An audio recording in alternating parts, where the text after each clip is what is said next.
नमस्कार विद्यार्थी मित्रांनो, आज आपण सराव संच 15.5 मधील भूखंडांचं क्षेत्रफळ एरिया ऑफ प्लॉट्स ते कसं शोधायचं ते पाहणार आहोत। तर या ठिकाणी त्रिकोणाबरोबर चौकोन आणि अनेक प्रकारच्या आकृत्यांचं क्षेत्रफळ काढायचं असतं। आता या ठिकाणी जो भूखंड दिसत आहे म्हणजे भूखंड आपला काय PQRST बरोबर, PQRST चे क्षेत्रफळ। आता हे क्षेत्रफळ अनेक भागामध्ये विभागलं गेलेलं आहे बरोबर। पहिला तिथे बघा, हा पहिला येणार, पहिला काय त्रिकोण PQA म्हणजे त्रिकोण PQA चे क्षेत्र बरोबर ना, अधिक त्रिकोणानंतर हा PQACR, हा 2 नंबरचा काय असेल QACR। तर QACR चौकोन आहे म्हणजे चौकोन QACR चे क्षेत्र। त्यानंतर बघा अजून काय, त्यानंतर तिसऱ्या क्रमांकाला हा येणार, इथे लक्षात RCS म्हणजे काय त्रिकोण RCS चे क्षेत्र अधिक, आता इथे 2 त्रिकोण घेतले तरी चालतील परंतु त्यापेक्षा आपण जर टोटल हाच त्रिकोण घेतला पूर्ण, कोणता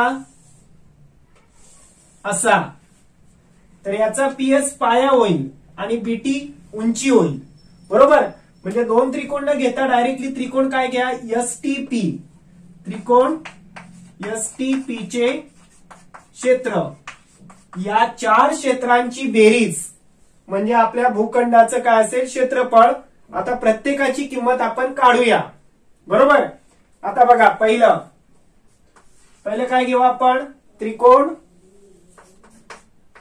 PQA चे क्षेत्र बरोबर। मग PQA चं क्षेत्रफळ, त्याचा पाया, हा PA काय होईल पाया आणि QA काय होईल उंची। येते लक्षात, पाया आणि उंची एकमेकांशी काटकोन करत असतात म्हणजे 1/2 पाया गुणिले उंची बरोबर। म्हणजेच काय येणार बघा 1/2, पाया किती आहे तर पाया म्हणजे PA आणि उंची काय तर AQ, म्हणजे काय येणार 1/2, PA ची किंमत किती आहे 30 आहे, 30 गुणिले 50 15 आणि 50 ला 15 ने गुणल्यावर 15 5 75 होतात, वरती 0 चौरस मीटर, हे पहिलं आलं। त्याच्यानंतर दुसरं काय काढायचं, चौकोन कोणता आहे QACR चे क्षेत्रफळ। आता या चौकोनाचा प्रकार बघा, प्रकार कोणता, तर याच्या या 2 बाजू आहेत QA आणि RC, या लंब आहेत आणि एकाच रेषेला लंब असलेल्या बाजू परस्परांना कशा असतात समांतर, म्हणजे बाजूंची ही जोडी समांतर आहे आणि ही जोडी मात्र समांतर पॅरलल नाही।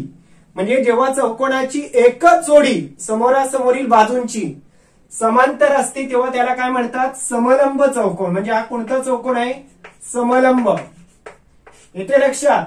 आणि समलंब चौकोनाचे क्षेत्रफळ बरोबर 1/2 गुणिले समांतर बाजूंची बेरीज गुणिले काय असतं उंची, कळलं।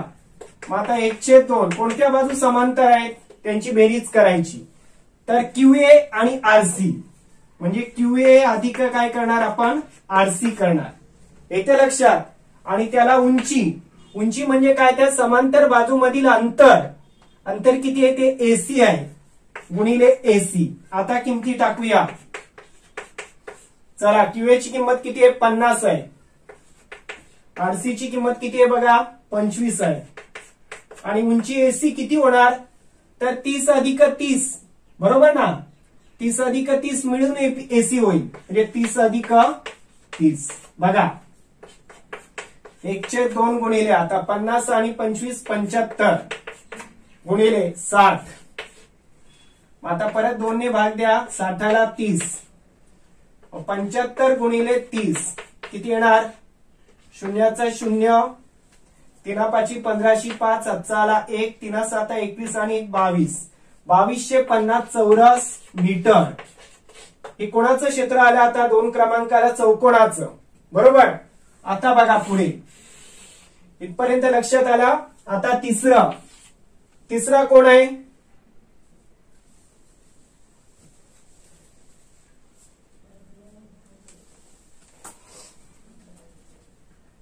आता बघा तिसरं कोण आहे?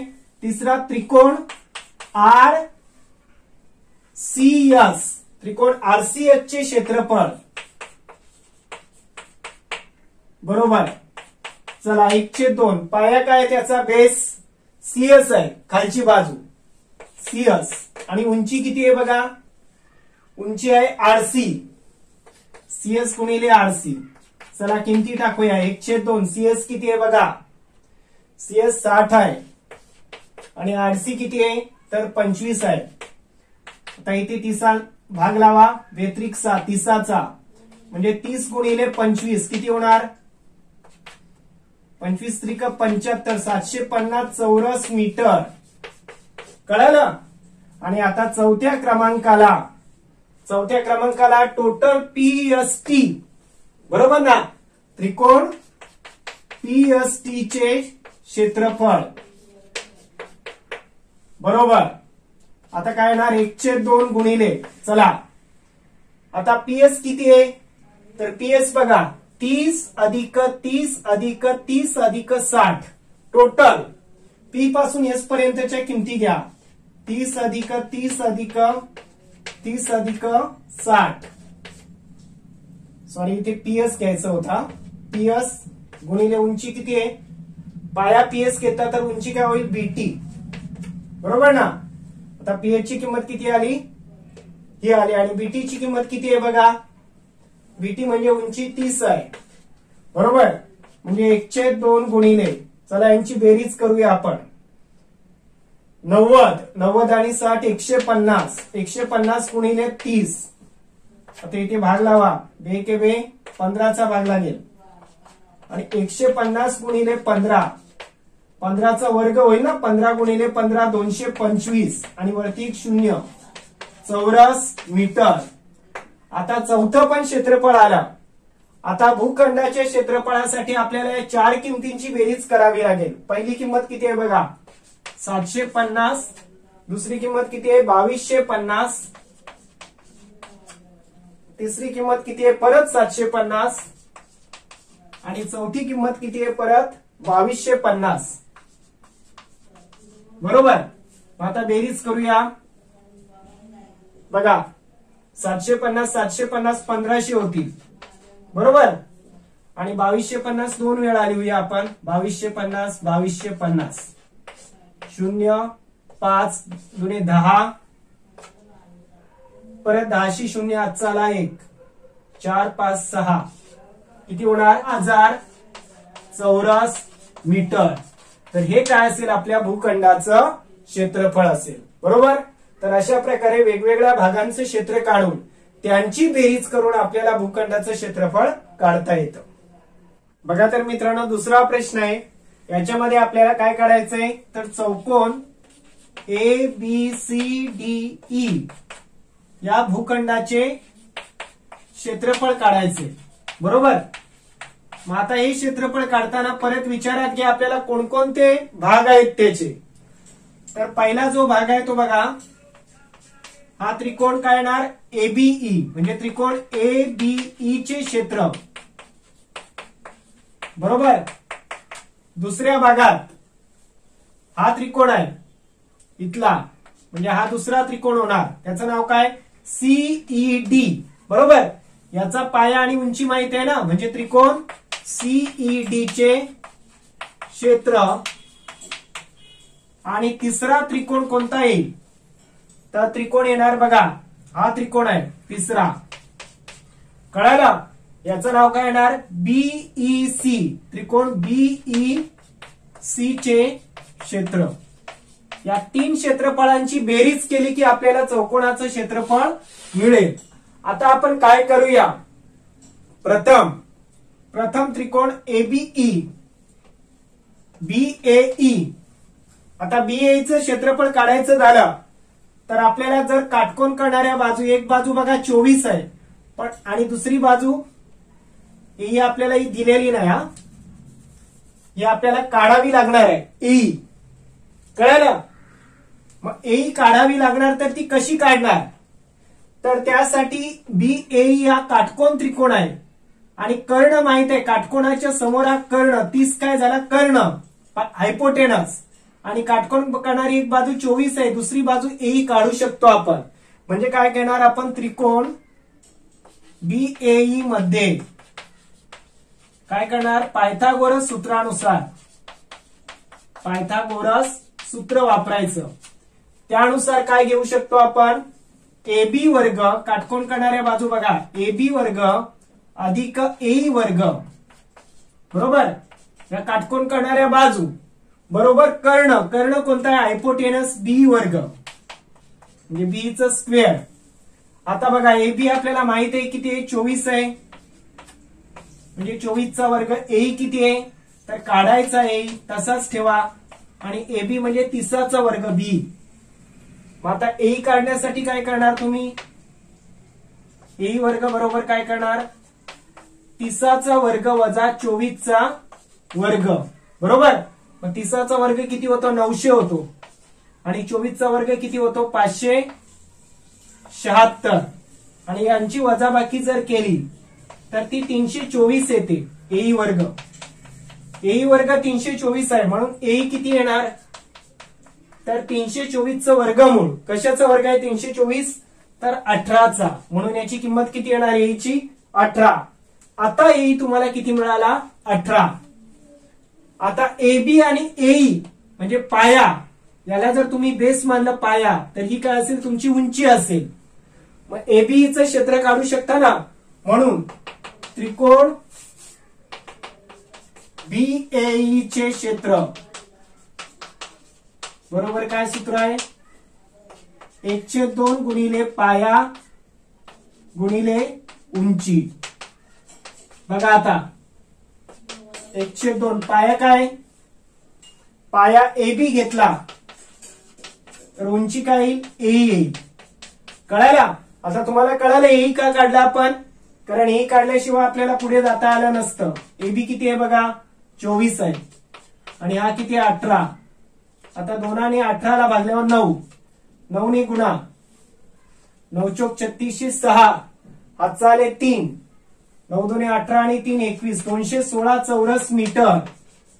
हे कोणाचं क्षेत्र आलं, पहिला त्रिकोण तुम्हाला मिळाला बीएई. आता चला पुढचा त्रिकोण काय, सीईडी. बघा त्रिकोण सीईडी चे क्षेत्र.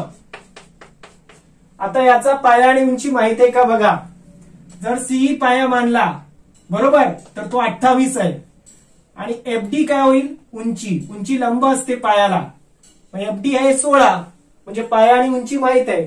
म्हणजे काय घेणार तुम्ही, 1/2. बघा कोणत्या बाजू घेणार, सी गुणिले एफडी. बघा आता सी किती आहे, तर सी ची किंमत आहे 28, आणि याची किंमत किती आहे, एफडी ची 16. 2 8 16, 28 ला 8 ने गुणा, 8 8 64चा 4, हातचा आला 6, 8 2 16 आणि 6 22, 224 चौरस मीटर. आता याचं पण मिळालं. आता राहिला कोणता त्रिकोण, बीईसी, बरोबर. त्याचं क्षेत्र काढण्यासाठी त्याचा पाया आणि उंची दिसतं का, इथे कुठेही काटकोन नाही, म्हणजे 1/2 पाया उंची चालणार नाही. बरं त्याच्या 3 बाजू माहित आहेत का, तर बी माहित आहे 30, बीसी 26 आणि सी पण माहित आहे 28. 3 बाजू माहित आहे, म्हणजे हिरोचं सूत्र वापरू शकतो. मग तिसरं काय घेणार आपण, त्रिकोण कोणता, बीसीई मध्ये. आता एबीसी मानायचे ना, पहिली बाजू ए किती आहे, 26 आहे, बी किती आहे, तर 28 आहे, आणि सी किती आहे, 30 आहे. कळालं, 3 बाजू माहित आहेत. म्हणून आता अर्ध परिमिती यस काढू शकतो आपण. यस बरोबर काय, ए अधिक बी अधिक सी छेदाला 2. बरोबर, म्हणजे किती येणार बघा, 26 अधिक 28 अधिक 30 छेदाला 2. म्हणजेच काय येणार, किती होणार, 1404 चाला 1. 84/2 म्हणजे किती होणार, 42. कळालं, हे काय मिळालं आपल्याला, यस. याची किंमत 42 आहे. आता याचं क्षेत्र काढू शकतो की नाही आपण, कोणाचं, म्हणून त्रिकोण बीई बीसीई चे क्षेत्र बरोबर काय येणार, वर्गमुळात यस कंसात यस वजा ए यस वजा बी आणि यस वजा सी. आता किमती टाकूया. याची किंमत किती आहे बघा, 42 आहे, गुणिले पहिल्या कंसात 42 वजा किती आहे, पहिली बाजू 26 आहे, नंतर 42 वजा 28 आणि नंतर काय येणार, 42 वजा 30. कळालं. आता तिन्ही किमती घेऊ आपण. 42 चे 42, 26 केले, 12 6 गेले 4, हातचा आला 1, 14. 42 वजा 28, 12 8 गेले 4, हातचा आला 1, 12 6 गेले 6 राहिले असते, इथे 16 येतील आणि इथे 14 येतील आणि इथे 42 मधून 30 गेले 12. आता बघा 42 मध्ये यांपैकी कोणती संख्या आहे का 42 च्या अवयवात, तर 14 आहे. 14 आहे ना 42 मध्ये, म्हणजे 42 ची फोड काय करू शकतो आपण, 14 गुणिले 3. 16 वर्ग संख्या आहे, तिची फोड नाही केली तरी चालेल, आपण 4 गुणिले 4 करू. ठीक आहे, 14 ची परत फोड करायची गरज नाही, कारण 14 आले इकडे. 12 मध्ये कोण आहे, त्यातली संख्या 3 आहे बघा, 12 ची फोड काय कराल, 3 चौक 12. आता संख्या जवळ घेऊ आपण बघा, 14 च्या जवळ काय घ्यायचे, 14. बरं, 3 च्या जवळ 3 घेतले, 4 च्या जवळ 4 आहेतच आणि राहिले काय मग, 1 4 राहिले, त्याला काय लिहू शकता तुम्ही, 2 गुणिले 2. बरोबर. आता गटातनं संख्या 14 2 वेळा नाही घेतली आपण, 14 गुणिले 14. ठीक आहे, बघा आता 14चा 3चा 4चा आणि 2चा गट झाला. 14 एकदा, 3 एकदा, 4 एकदा आणि 2 एकदा, म्हणजे 14 गुणिले बघा 3 चौक 12, 12 दुनी 24, 24 ने गुणा याला, 14 दुनी 28 आणि 14 चौक 56, 5 6 म्हणजे किती येणार, 6, 8 5 13 3, हातचा आला 1, 336 चौरस मीटर. कळलं, 336. आता या तिघांची बेरीज करा. बघा एबीएचं क्षेत्र किती काढलं, तर इथे उत्तर काढू आपण. एबीचं क्षेत्र किती आहे, 216 आहे. बरोबर. सीईडीचं क्षेत्र किती आहे, 224 आहे आणि याचं क्षेत्र किती आलं आता, 336. बेरीज करूया. 10 16 7 चाला 1 4 6 7 आणि मग 776 चौरस मीटर हे आपल्या भूखंडाचं काय असेल, क्षेत्रफळ असेल. तर अशा प्रकारे आकृत्यांचं विभाजन करून तुम्ही एकेका घटकाचं क्षेत्रफळ काढायचं आणि त्यांची बेरीज केली की तुम्हाला भूखंडाचं क्षेत्र मिळालं. तर विद्यार्थी मित्रांनो, व्हिडिओ आवडला तर लाईक करा, शेअर करा आणि अशाच प्रकारच्या नवनवीन व्हिडिओसाठी आपल्या चॅनेलला सबस्क्राईब करा, म्हणजे तुम्हाला पुढच्या सर्व व्हिडिओचं नोटिफिकेशन मिळत राहील. धन्यवाद.